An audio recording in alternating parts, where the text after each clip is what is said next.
A strike action was called just yesterday by the organized labor, which of course the previous week had been announced as indefinite nationwide. The goal, they say, was to shut down the economy in such a way that the economy was grounded. We did see very strong manifestations of that. Airports were shut down. We saw even power system across the country. The national grid was in total shutdown the entire time. In many parts across this country, we understand that water was also cut off. Essential services generally were not accessible. Our correspondent, Michael Edikon, was on the ground yesterday across the FCT, particularly at the Federal Secretariat, and he did bring us some insights as to what the pulse had been like across the city. So for many Nigerians, it was a mixed feeling for them, because on the one hand they thought, well, this is just one golden opportunity that the organized labor and indeed Nigerian workers, and of course by extension Nigerians, have to be able to focus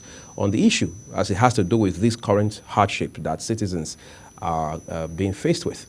On the other hand, they also thought, well, hold on, this is going to take a very strong toll on us. And of course, it did take a very strong toll. So it was actually a dilemma for many Nigerians. But today we understand that the industrial action has been suspended for 5 days. Let's be clear, it's for 5 days. So you're wondering what happens going forward if you say it's been cut off for 5 days. Well, we understand that the joint committee that has been set up for this purpose, I mean, for the purpose of resolving all of the lingering issues regarding federal government labor disputes, will take this time, meet every day for these 5 days to dialogue about the elements around this conflict in such a way that it will come to closure, find lasting solution, and then Nigeria will be better for it.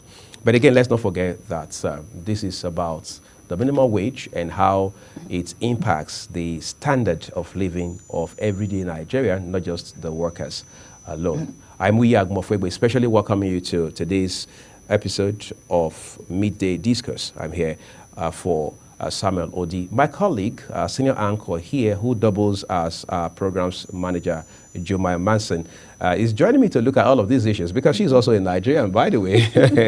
Yes, I am. I mean, you and I have talked a lot about this strike and the impact of it. Yes. I don't know how you felt when you heard a while ago one of the reporters sharing that the strike had been suspended. For 1 week. Well, I felt bad. If you ask me the question, Juma, are you surprised? So you thought it should have gone on? Beyond, yes, so we can get the right input in place when it comes to increment of the minimum wage. I listened to one of the NLC spokesperson, and he said 60,000 naira is outrageous.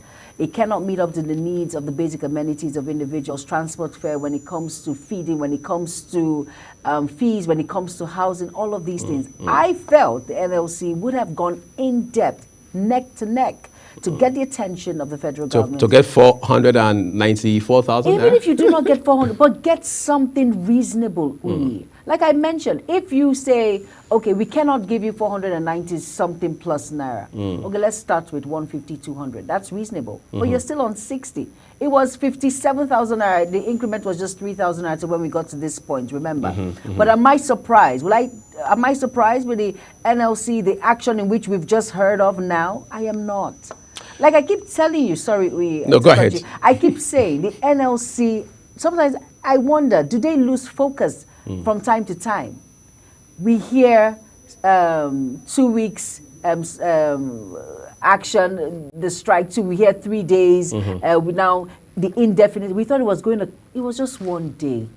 Although it has incurred hardship on individuals, but let us get somewhere so the federal government can take you seriously, because they now know how you roll when it comes to, okay, now. So you're saying NLC is now predictable? Yes, I mean, the entire organized labor. I feel they are predictable. The federal government can predict And that's not them. a good thing. And that is not a good thing. We, for goodness sake, just 1 day, and the strike is already suspended till a week. Well, but is it not so possible, Jumai, that the NLC leaders the labor leaders have thought about the impact it's having on the everyday people, and they are thinking, hold on, we don't have to throw the baby on the bathwater away, all of that. But we need to take a break, quick break, everyone. When we return, this conversation will continue here on Midday Discourse. Stay with us.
Thank you, everyone, for staying with us. This conversation is quite interesting because as we speak now, Jumai, the organized labor is meeting with the federal government delegation, of course, in between all of that, the other critical stakeholders to say we need to continue to dialogue because these next 5 days to 1 week cannot just be wasted.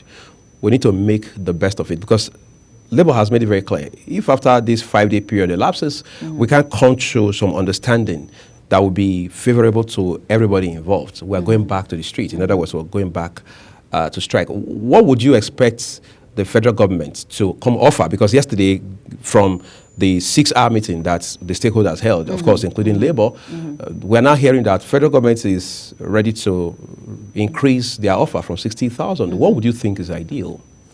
The thing is, you see, like it's a two-way thing. Now, I was expecting that the LLC would have done this like longer than this. This negotiation would have been under depth before it got to this stage. If you know that you cannot hold on to a strike and stick to your words, you wouldn't have even gone into the strike at all. Many people have actually projected their minds because they have had enough. So now for you to come out and tell us now that the indefinite strike is just, we've called it off, you wonder what has actually played out. Well, let's hope that what the federal government is actually bringing to the table is something that we can actually comprehend and move towards what the labor union are talking about, and it could be pleasant. It could be something that it will be more acceptable to in the labor union and of course individuals in our society, hopefully. But we all know how this works. Well, you might not know, but I'm entitled to my own opinion. Because I'm not a woman? Not because you're not a woman, but we've seen this play out. Look at it. Look at the circumstances. On my program yesterday on Inside Today, I delved towards the hardship in which individuals are facing. Let's just look at something small as basics that you can get, tomatoes, all of these things that are basic commodities that you can afford. It's on the high. Is it that the federal government did not see all of these things? Did we have to get to this point? And the labor union, are you sure some are for us or against us? Or don't you think that some people have compromised in order for them to call off this strike and wait for another 1 week? Why are we waiting? Let the federal government make up their minds as soon as possible. There's so much hardship. People are going through a lot. And really, 60,000 naira is not enough. If you look at it, but look at it, the cost of transportation, removal of fuel subsidy alone. How much is a liter? Now, when you go to the fueling station, you cannot even afford to buy a jerry can of 30 liters. It's going towards 30-something thousand naira. Really, it's crazy. I hope there hasn't been any compromise. No doubt about that. But you see, Labour will have to prove a lot. The government will have to prove a lot. But we can't allow Nigerians to suffer unnecessarily. I think that's very important. I totally agree. I would like to say a big thank you to you for coming to share with us in this it's regards. An honor being here. Right. So we're going to take a quick break again, everyone. I'll be joined shortly by Anthony Mamadou, one of our senior anchors here at Global Television, as he sheds light on some of these developments going forward. We're back shortly.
Thank you, everyone, for staying with us here on Midday Discourse. I've been joined by Anthony Momodu, senior anchor and reporter here at Global Television. Anthony, second time around, you and I today, but the difference at this time is that the strike has now been suspended by the organized labor. Did you see that coming when we spoke this morning? Yeah, considering the effect of the first day of the strike action, you could tell it affected the nation. It was a complete blackout across the country. The different substations were grounded, some even by force, like the Benin substation, where it took kind of a violent turn when some workers were also injured in the course of trying to force them out of the control room, as reported by Ndidi Mba, the TCN spokesperson. Also yesterday we had the Attorney General of Federation, Fagbemi, Latif Fagbemi, trying to give a subtle threat to the organized labor by saying there's a 6 months jail term awaiting them based on the previous court ruling. But for me, I felt that was overboard. That wasn't a smart move because at that point, those subtle threats will only escalate issues. And I think that was what the government probably considered and decided to have a quick talk with labor where they've agreed that, okay, going forward in the next 7 days, they'll be meeting on a daily basis with the mindset of making sure they reach an agreement. But it's still, you could still tell labor is still not impressed and they still don't trust the federal government. That's what they've said. In the next 7 days, if nothing works out, the strike continues next week. You could see the government trying to also muscle their way through the negotiations by the meeting they had today. We could tell there was heavy presence of military personnel, the DSS and all that, trying to probably intimidate the organized labor, which for me wouldn't cut it, because right now the people are already tired, they've gone through a lot, what they need is results. Though the federal government is still not sincere in its dealing, because they've not come out to say we're paying X amount, they're just saying above 60,000. Are you going to tell us 65,000 or 67,000? Because if they say anything 65 or even 70,000, I can assure you labor would not budge. And so we'll be expecting the least labor would settle for, which should be 100,000. 100,000, some people say that would be fair, at least that conversations can continue from that point. I think 100,000 is not fair. It's just for peace to reign. And Nigerian workers might want to deal with 100,000 because for 100,000, still not good enough. But for peace to reign, Nigerian workers might agree to fly with 100,000 with a clause to say, okay, after certain, apart from the law that says after a certain number of years, there should be a review. But now Labour can say after the next 1 year, or 6 months, if the refinery starts to work, we should revisit the national minimum wage. As we speak right now, Labour will give a statement very soon because they have to meet with all their affiliates and update them as to what they have agreed to temporarily with the federal government and all of that. But some persons are now saying that whatever we are doing now is more at the federal level. That even though, yes, we know that the states' governments or governors have their own representative or representation in the joint committee, some states or most states are going to have, be at variance with whatever the federal government agrees with organized labor. Edo State, for example, you and I also talked about that, is already paying 70,000, for instance. So assuming, just for the purpose of this conversation, federal government now offers, say, the same 70, say 70, 90, for example. And then some states do not accept it while others do feel comfortable around it. Meanwhile, the organized private sector is saying we can do 60 so far. How do we galvanize these conflicts and make sense of them? I think the burden will still be on labor at the national level to try to enforce or force the state governments to beat the state governments into line. Because there's no guarantee the federal government will be willing to play that role. Because they'll be foot dragging on even bettering the wage bill. And that's a very bad signal the federal government is giving to the subnational level, because that's the states will use that as a reason not to pay. Because they'll say, okay, the federal government was unwilling to even pay 60,000, and so it's going to be difficult for the states to pay. But you and I know that if the states are being sincere, if Edo State can pay 70, other states should be able to pay 70 and above. So I think the federal government already, the fact that Edo State can pay 70 shows you that the federal government is very insensitive and unwilling to, ease the sufferings of the Nigerian workers. Because if Edo State can't pay 70, the federal government has no business saying it cannot pay 100 plus. So for the state, I think it's going to be another round of burden for Labour to be able to enforce state government to pay that amount. So we might begin to see a pocket of protests in different states when the state governments refuse to pay that amount. If it was the election year, then it might be easier to push the governors to make that payment because they will want to get re-elected, so they will want to please the electorate. So that shows you that state governors and government as a whole are very selfish when it comes to the welfare of its indigenous and people in the state, because during the elections they would give anything for them to get re-elected. But once they're elected, they would not want to consider other variables in arriving at a decent wage bill for Nigerian workers. You see, this may sound funny what I'm going to say, but it's something that's been on the table as a conversation for many years. Just yesterday, in the middle of this strike that has been temporarily suspended, the president of the Nigerian Labour Congress, Joe Ajaero, said, for fairness to reign, amongst other reasons, legislators, particularly senators and House of Representatives members, should be brought to the minimum wage brackets. What's your sentiment? I think if we're being sincere as a country, it's not far-fetched.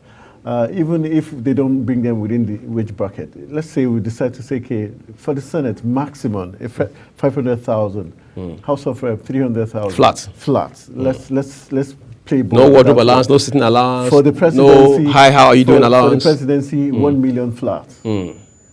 Let's see if they would buy. If they buy into that, then we can begin to say, okay, the government is sincere. So whatever they offer Labour as a national minimum wage, we do accept, because now we know there's sincerity of purpose. But if you know the presidency very well, they've got free fuel supply at the presidency, so they don't go to queues. They get everything free, almost free of charge, and they still get paid. There are lots of allowances, extra codes when they travel. It's thrice the amount the Nigerian worker gets. So, and even for the Nigerian worker, it's only those at the top cadre that gets those kind of fat extra code. So it just shows you there's so much disparity in terms of earnings between the executive, the legislature, and the workers down below. So it's very unfair when government says they can't pay a certain amount, but when there's a strike action, when the country is brought to its knees, then suddenly they can pay. Suddenly they want to have meetings. Suddenly they agree day-to-day meetings with the tripartite committee. What happened before, we were seeing monthly, weekly, and Labour has to force them to appear.